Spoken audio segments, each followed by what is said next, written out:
Good evening, everyone. Welcome to the September 16th, 2024 meeting of the pre-council meeting for the City of Joliet. Mayor Terry Darcy presiding. Thank you. We'll begin with roll call. Mayor Darcy. Here. Councilman Cardenas is absent. Councilman Cardenas did let me know that he will not be at the meetings this week. Councilman Clement. Here.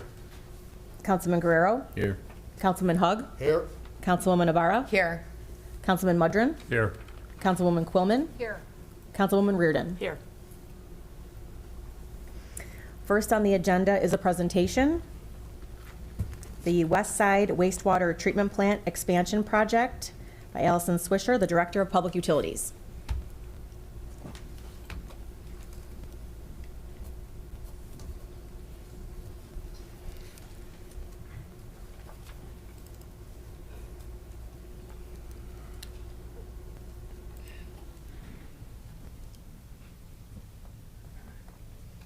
It's coming.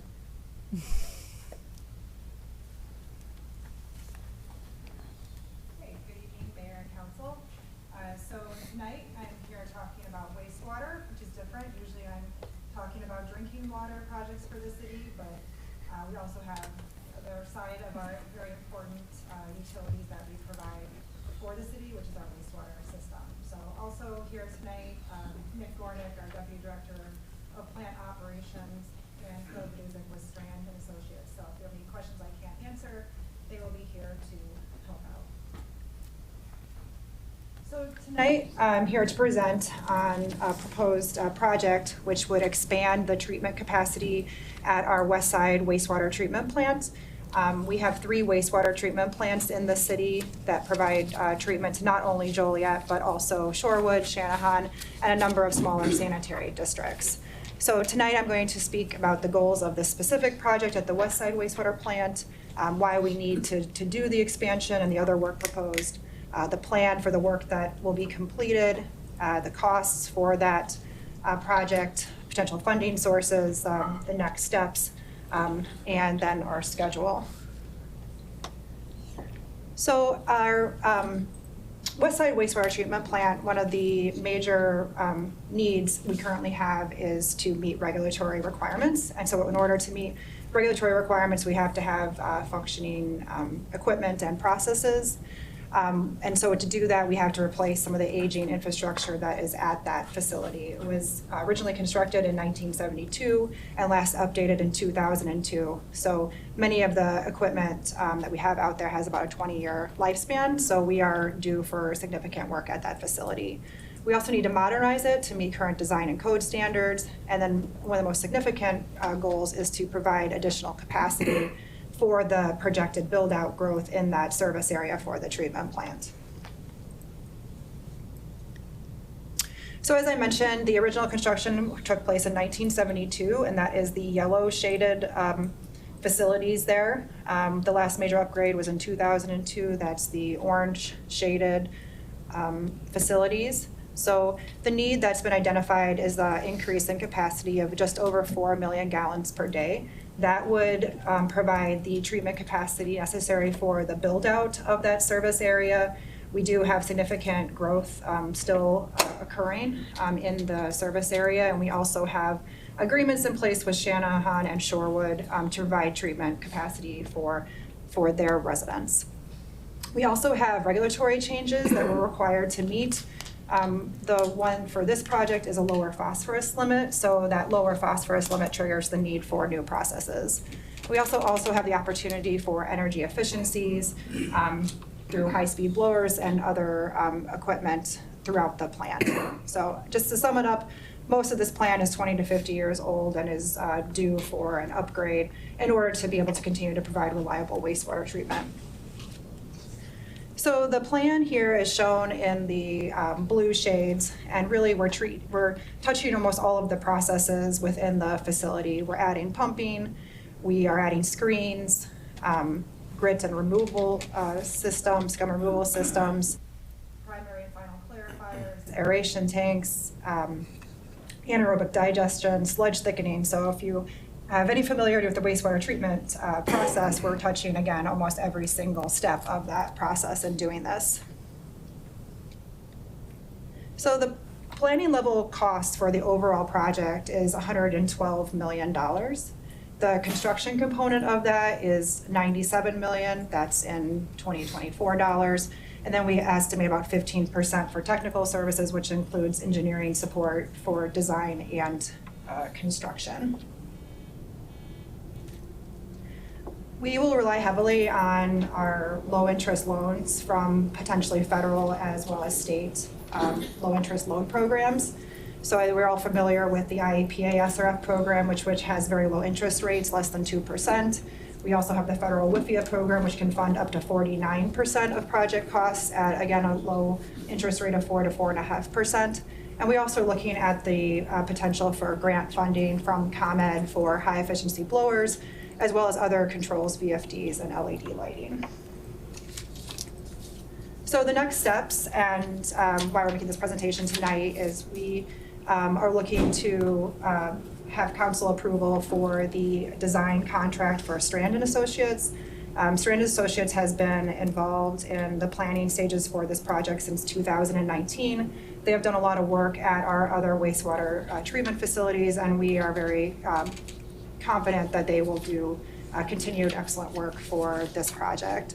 So that design fee of $6,175,114 is about 6.3% of the overall construction cost, which is within industry standard. I'll also just note that we've been forecasting this project for many years now, and we have incorporated the budgetary costs for this in our water and sewer rate study modeling that we've done. So when we proposed the water and sewer rates that have been approved for the next few years, we did incorporate the funding of this project into those rates. So the schedule for this project, again, is we would seek a council approval tomorrow for the engineering design. We would then continue with the design through September of next year, or September, not next year, 2026, and advertise for bids then in October 2026 and have an approximate 3-year construction period. So you'll see the completion of construction is June 2030, which coincides with a lot of things happening in 2030 with our new Lake Michigan project also concluding at that time. So we will be in very good shape in the city of Joliet with our water and sewer infrastructure. If there's any questions, I can answer them. Allison, is this cost baked into the rising water fees that we're going to have to continue, as we go up through to 2030? This is all budgeted in there? Yes, so when we were doing the water and sewer rate study that we completed last year, this project had been forecasted and included into those, the modeling for the water and sewer rates. Is this a timeline that ideally should this have been done years ago, or this is a standard timeline, like this is the time you would have wanted it done? Yes, so are there we behind the times is what I'm asking. No, there's certain, we've been kind of collecting projects together to do them as one larger project. So I'm sure Nick would have loved if we would have done some of the upgrades sooner. But it's we're being strategic because the critical component of being able to provide the capacity is one of the major drivers for the project. And so that's many years to plan for that, but we need to move now so that by 2030 we can have the capacity. Okay, thank you. Great, thank you.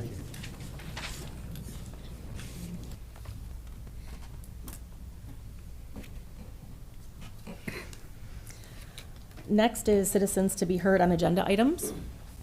Is there anyone who would like to speak under citizens to be heard on agenda items? Anyone? Okay, seeing none. Next, we will have the city manager review tomorrow night's actionable items. Good evening. Tomorrow night, we will hear council committee reports from the Finance and Public Service Committees, and we'll move on to consent agenda. Council Memo 43524, award of contract for the combination sewer cleaner vac truck purchase 2024 Utilities Department to Standard Equipment Company in the amount of $357,730. Council Memo 43624, award of contract for the sewer pipe television truck purchase and modification, Utilities Department to EJ Equipment, Inc. in the amount of $239,922. Council Memo 43724, Amendment Number 1 to the Phase 1, 2, and 3 Professional Engineering Services for the Joliet Centralized Traffic Management System.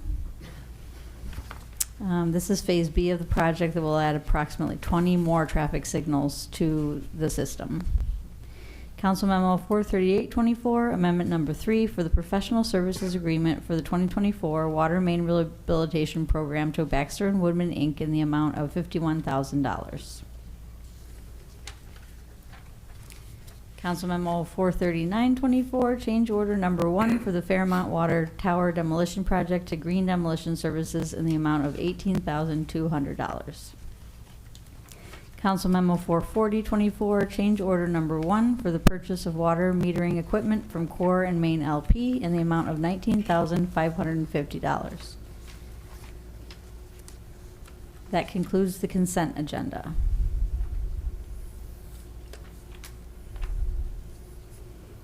Moving on, Council Memo 44224, Professional Services Agreement for the West Side Wastewater Treatment Plant Expansion Project to Strand Associates in the amount of $6,175,114 that you just heard about from Allison. Licenses and permit applications. We have Council Memo 44424, transfer of a Class B liquor license at 1527 North Rayner Avenue. And also Council Memo 44524, transfer of Class C liquor license at 1537 North Larkin Avenue, which is the Jewel. We do have Kevin here, our local Liquor Control Commission, and I think someone from the new corporation that bought Jewel. Is that correct? Yes. Okay, come on up. Good evening, Kevin Giroux on behalf of the license applicant. And here prepared to answer any questions. Basically to give you and everyone some background of what's happening. There's a group called CNS Wholesalers and their subsidiary that are purchasing many Marianos and Jewel Oscos across the whole Chicagoland area. I think our office is handling 38 of these type of license applications in the greater area. We're expecting that this deal will close in mid-October. Actually, October 13th, I think, is the closing date. CNS Wholesalers, they're from New Hampshire. They're best known for Piggly Wiggly brand and also Union Republic. And they recognize that the Jewel Osco brand name, as well as Mariano's, has a lot of weight and goodwill in this area, so they intend to do no branding change. It's going to remain as a Jewel Osco. There is no plans for any construction or build out. It's going to maintain the same employees, same local management, same products, and we're merely just looking for this Class C liquor license and also a tobacco license, and I believe a business license is part of the ownership change. As we understand, the licenses cannot transfer. Mayor, I just have a quick question. Sure. This really doesn't have anything, it's kind of refers to this, but the Marianos over on Shorewood, are they gonna be taking that one over down the road?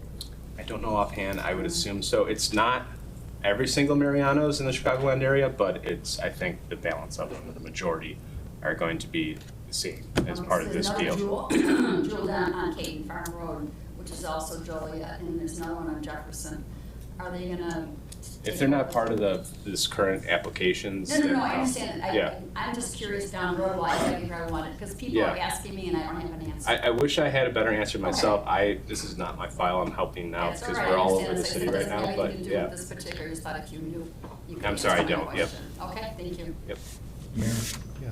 does this change the checkout process for the consumer now that it's a separate owned corporation inside of the Jewel Oscos? I don't think so. I think if there's rewards points or just in the matter of the systems that self-check, whatever, they have procedures in place at this store that all should remain the same. Thank you. Yeah. So right now what's gonna happen, and of course you can only speak to the ones that Piggly Wiggly Corporation is, but we have two, as pointed out, three actually, but two on the west side of Joliet. One will remain with Albertsons, that's not part of the purchase. This one is part of the purchase. So they're gonna say Jewel, but some will be owned by the mother company of Piggly Wiggly, and the rest will be Albertson unless somebody else buys them. Right, and I think what's complicated this some is there was litigation involved with their potential purchase here. The FTC was reviewing to make sure they wouldn't have a monopoly type situation. So some of the businesses that they wanted to purchase, or some of the Mariano's and Jewel Oscos that they wanted, they could no longer be included in the deal. So I think it maybe gives some light to why exactly they're not purchasing every single Mariano's and Jewel Osco in the area. Any other questions? Thank you. Yep, thank you. Thanks for your consideration. I just want to add about the Jewel that the Liquor Commission is recommending the approval of this license, or this transfer of this license. The other one, real quick, is an application for the transfer of a Class B liquor license. It's at 1527 North Rainier, Equus Club. Class B authorizes the sale of alcohol for consumption on premises. The applicant is a current business partner with the current owner and is planning on making no changes to how the business is run currently. The Liquor Commission is recommending approval of this license. Any questions? Thank you. Thank you. Okay, moving on to ordinances and resolutions. Ordinances, Council Memo 44724, ordinance approving a special use permit to allow massage therapy business located at 218 South Larkin Avenue. This business has been in existence for 5 years, and business services recently informed her that she needs a business license and a special use permit for massage and therapy business, so she's coming into compliance. So good work from business services in your office, Madam Clerk. Council Memo 448, oh, excuse me. Hey, I think you're just, yes, It is. are you good with this? I'm good with it. Thank you, that's all I I need. mean, I was announced, she's been there operating, she just wasn't in our business service system. She's been at that place for 5 years? That's what. That's correct. Oh, I know she's been in business for 5 years, but I didn't She's understand been that it was here, at that place. Okay. yeah, in business at this same location for 5 years. But she needs a business license and a special use permit to be at that location, so we're just bringing her into compliance. Oh, great, yes, please speak, yeah. Hi, Keisha. Yes, I've been there for 5.5 years. I've been doing this for 15 years. Honestly, I just started my business because I've been through chiropractors, physical therapists, and things like that have trained me to do more than just see customers and clients as a number in major companies, major massage companies. So I just wanted to bring what I've learned into my own space and be able to provide the training that I've learned in 15 years along with the familyship that I have. I don't treat my clients like a number. I treat them like family. So that's the reason why I'm here. Yes. All right. Thank Any you. questions? I would definitely love your card, thank you. All right, cool. No freebies. I'm not looking for a freebie, I can pay, madam. Moving on, Council Memo 44824, ordinance approving a special use permit to allow a staffing agency located at 1504 Essington Road, Unit 3. I'm going to stop on this one real quick. The zoning board recommended denial 4-2, and I'd like to get a little bit more background on why they recommended denial before we go forward tomorrow, if we could. Yeah. Do you want Jim to come on that tonight or tomorrow? Well, if he comments on tonight, that's good. Sure. When I see that, I want to know why. So they didn't give a reason for denial, they just recommended denial. So I wouldn't want to guess. I have my feelings about how these have gone in the past, but they did not give a reason for denial. They just brought it up for a vote, and they had enough votes to recommend denial. Is there anybody here from the staffing agency?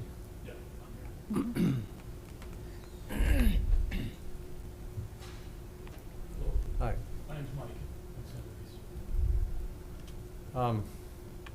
I think in the past, there's been some issues with it because of some of the problems that I've heard we've had with some of the temp agencies and the way people were routed in and out of the warehouses and people waiting around for jobs and lines of people at the doors. And what makes you different than some of the other staffing agencies? Yeah, so if I could clear that up, I think that there's a common misconception of just dumping all staffing agencies together. Our company is not open at 5 a.m. We're an 8 to 5, Monday through Friday. People come into our office by appointment only. We deal with skilled labor positions. Most of them are clerical. We do have light industrial positions that we fill, but we have a lot of clerical, professional, and direct hire staffing as well. So I'm not transporting people to and from work. I started off as a temp myself, and I'm the chief operating officer of the company. So you're completely different than what I think the normal scope of why there's been some denials in the past. So anybody have any questions or comments?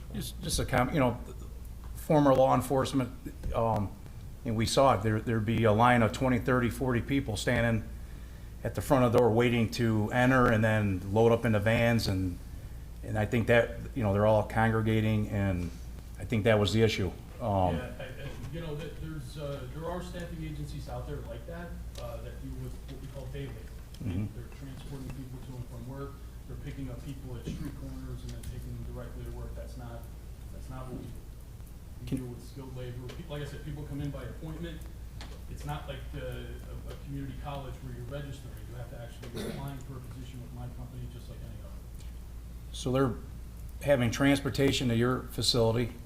Yeah, they drive themselves. And they drive themselves? You're not Oh, yeah. transporting in buses? We or- don't have positions Yeah. readily available when they're walking in the door. Yep. Most times, I have to take a resume and market that resume and find that person a job. We're not dealing with general labor positions like that. Were you at the zoning meeting? I was.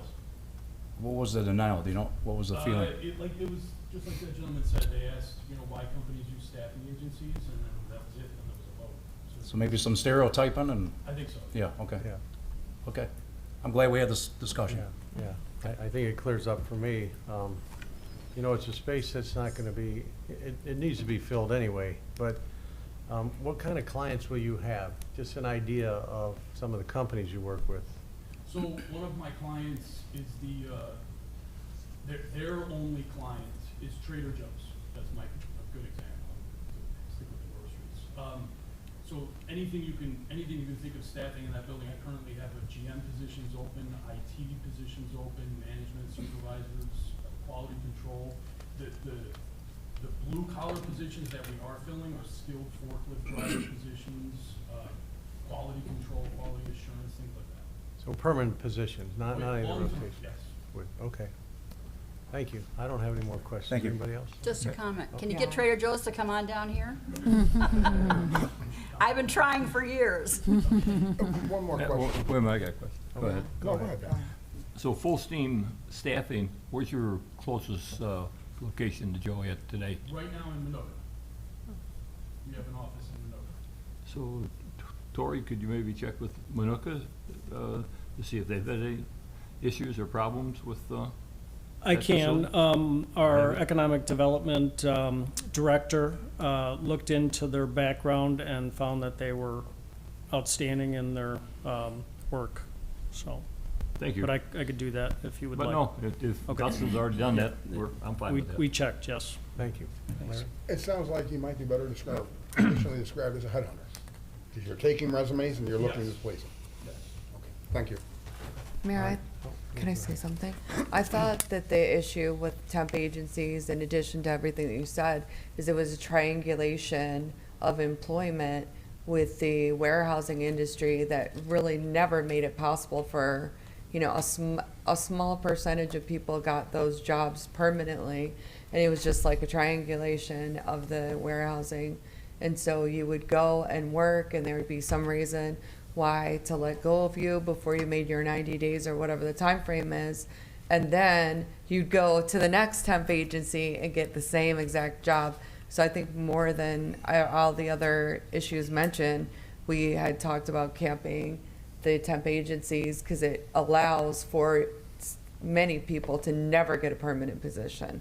And I think that's what I remember the issue was. Yeah, I think, again, there's a lot of negative connotations associated with staffing agencies, whether I'm approved or not. I would recommend that we distinguish between the different agencies, the different types of companies out there, just to be sure. So then let me ask you, of all of your business up to this point, what percentage are you staffing warehousing, any warehousing? It's less than 50%. How much less? I'm just curious. It's in the- Is it like 48%? No, it's in the 40s. Okay. I'm not gonna lie to you. It's in the 40s. Okay. I don't, but again, they're all skilled positions. I'm not, when I want people to get hired on permanently, when I was a temporary employee, I was offered a permanent position, and I chose to do this job because I wanted to find people jobs. So when people are offered permanent jobs, though, that's a win for me, because that's an easy sell then to the next applicant looking to get hired on permanently. There's opportunity. Thank you for your honesty. Sure. Beth, is there any way we can get the minutes of the meeting and what was said just in that section? Is that Yeah. possible? Yeah, we can get it. I think that no reason was given. Okay. Literally one question was asked, but we'll absolutely get it for you. Okay, thank you. Yeah. Mhm. Thank you. Thank you.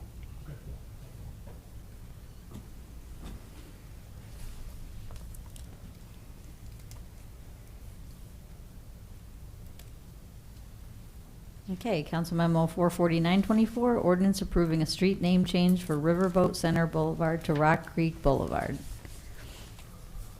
This one I was asking earlier, if we could just kind of get an overview of it. Greg, do you have anything to, I know it's kind of, Your Jim? Yeah, at the Jim, request I'm of Public sorry. Works, Planning was doing this, so we do have a map, and you can see on here, going north-south is Hobart Road, and east-west, at that intersection, if you're going northbound and you take a right, it is considered Riverboat Center Boulevard. If you take a left, it's Rock Creek Boulevard. And so to clean that up and to make the signage consistent out there rather than leave this confusion, the idea was to change the yellow portion of Riverboat Center Boulevard to Rock Creek Boulevard and make that all the same. There's no current addresses on that road segment. Everything in that Riverboat Center subdivision, they take their addresses off Riverboat Center Drive to the back. So this is not changing anyone's street address. This is just for better circulation in the area and to lessen confusion out there and signage issues. thank you. Excuse me, Mayor. Mayor. Yeah. Yeah, ironically, last week I drove through the Rock Creek, calling in group, and I encourage the council to take it right out there. It's pretty amazing what's happening there. And this totally makes sense, because it goes Rock Creek all the way to 55. Yeah. So, with a bridge and everything, but I encourage the council to take it right out there. It's pretty amazing what's going on with the casino, so. Mayor, I also think that the confusion, you already said the name of the back road, the Riverboat Center Drive. Again, you go from the boulevard to the drive, and that's always gets people messed up looking for different things. So by changing it to Rock Creek Boulevard all across will be much more Safer. clear, easy, simple. So, good. Thank you.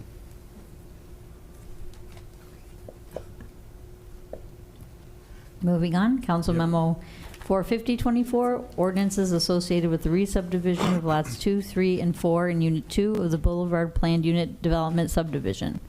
An ordinance approving the preliminary plat of re-subdivision of lots 2, 3, and 4 in Unit 2 of the Boulevard Planned Unit Development Subdivision. Ordinance approving the recording plat of re-subdivision of lots 2, 3, and 4 in Unit 2 of the Boulevard Planned Unit Development Subdivision. The subject re-subdivision would create 10 future lots, mostly for future restaurant spaces. There are no questions. Moving on to resolutions. Council Memo 45224, resolutions accepting the grant of a public utility easement from Will County for fiber conduit installation north of Washington Street from Chicago Street to Scott Street. Council Memo 45324, resolution approving dedication of a .184 acre portion of Spencer Road as public right-of-way. Council Memo 45424, resolution accepting the dedication of a public utility easement along Spencer Road, east of Cherry Hill Road. Council Memo 45524, resolution approving a memorandum of understanding with the County of Will for an easement for fiber optic conduit installation. Council Memo 45624, resolution approving a letter of understanding with the Illinois Department of Transportation for the maintenance of various items associated with the Cass Street Bridge over the Des Plaines River. Council Memo 45724, resolutions appropriating Rebuild Illinois bond funds for Amendment Number 1 to the Phase 1, 2, and 3 professional engineering services for the Joliet Centralized Traffic Management System Improvement Project, Phase A. This is a resolution that we will be appropriating MFT funds, so that's why we have to pass the resolution. Council Memo 45824, resolution declaring certain City of Joliet property as surplus. So we currently have 33 vehicles or pieces of equipment that have been taken out of service for various reasons, and we'll be surplusing those vehicles. That's the end of the agenda. Okay, next we have public comments. Is anyone here that would like to speak under public comment? Okay. Mayor? May I bring up two things, please? I spoke to the chief. You know, we had this social media, they spoke about violence at the schools. I asked if he can give us an update tomorrow, please, because there's active investigation still going. Give you time to prepare for that, if that's okay. Mm-hmm. And then I want to wish my daughter, usually I won't do this today, but it's her birthday today. It's Hannah's birthday. She's 26. She's out in Arizona. I just want to say happy birthday to my daughter, Hannah. So, Happy birthday. thank you. She can find it on YouTube. She can pick it up on YouTube. I'll send it to her. Send it to her. Happy birthday, Hannah. I think it's also Cesar Cardenas' birthday today. Yes. Happy birthday. Well, that's why Happy he's not birthday, here. Councilman Cardenas. We got to bring a cake next time. I mean, Yes. I kind of missed that. Thanks, Mayor. Thank you. Okay, I did receive a request for closed session. Is there a motion to go into closed session to discuss personnel, collective bargaining, land acquisition or conveyance, pending or threatened litigation, after which the meeting will adjourn? So moved. Second. Okay, it's been motioned and seconded to approve. Councilman Clement? Aye. Councilman Guerrero? Aye. Councilman Hug? Aye. Councilwoman Ibarra? Aye. Councilman Mudrin? Aye. Councilwoman Quillman? Aye. Councilwoman Reardon? Aye. Mayor Darcy? Aye. Motion carries.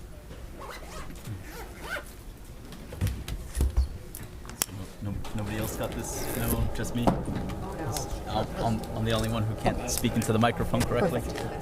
Thank you. Okay.